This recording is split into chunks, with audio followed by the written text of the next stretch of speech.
السلام علیکم ورحمۃ اللہ وبرکاتہ۔ نماز جمعہ کی فضیلت۔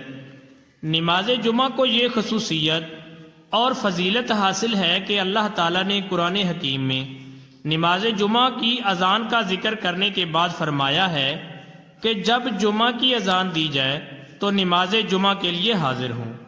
ارشاد فرمایا، یا ایھا الذین آمنوا اذا نودی للصلاۃ من یوم الجمعۃ فاسعوا الی ذکر اللہ وذروا البیع ذالکم خیر لکم ان کنتم تعلمون۔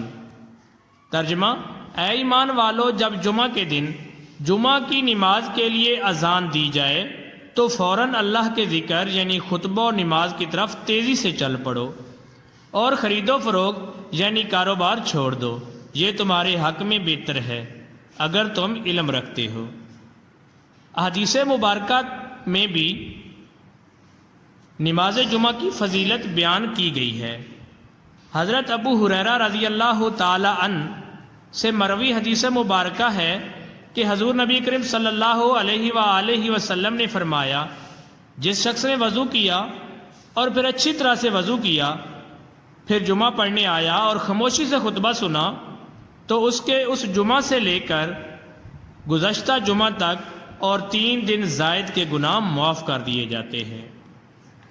حضرت ابو ہریرہ رضی اللہ تعالی عنہ کہتے ہیں کہ رسول اللہ صلی اللہ علیہ وسلم نے فرمایا، جب جمعہ کا دن آتا ہے تو مسجد کے ہر دروازہ پر فرشتے آنے والے کو لکھتے رہتے ہیں، جو پہلے آئے اس کو پہلے لکھتے ہیں، اور جب امام خطبہ کے لیے بیٹھ جاتا ہے تو وہ اعمال ناموں کو لپیٹ لیتے ہیں اور آ کر خطبہ سنتے ہیں۔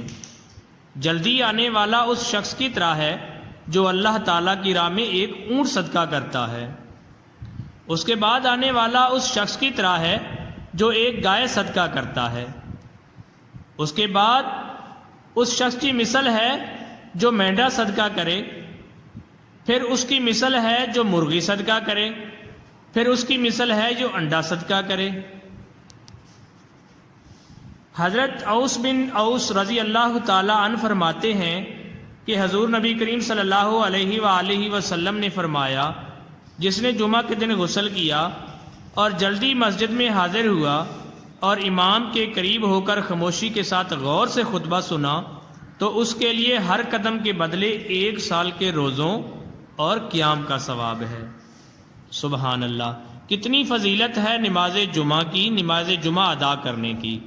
تو پیارے ناظرین، خود بھی نماز جمعہ ادا کریں اور دوسروں کے ساتھ بھی اس پیغام کو شیئر کریں تاکہ زیادہ سے زیادہ لوگ نماز جمعہ ادا کریں اور ثواب حاصل کر سکیں۔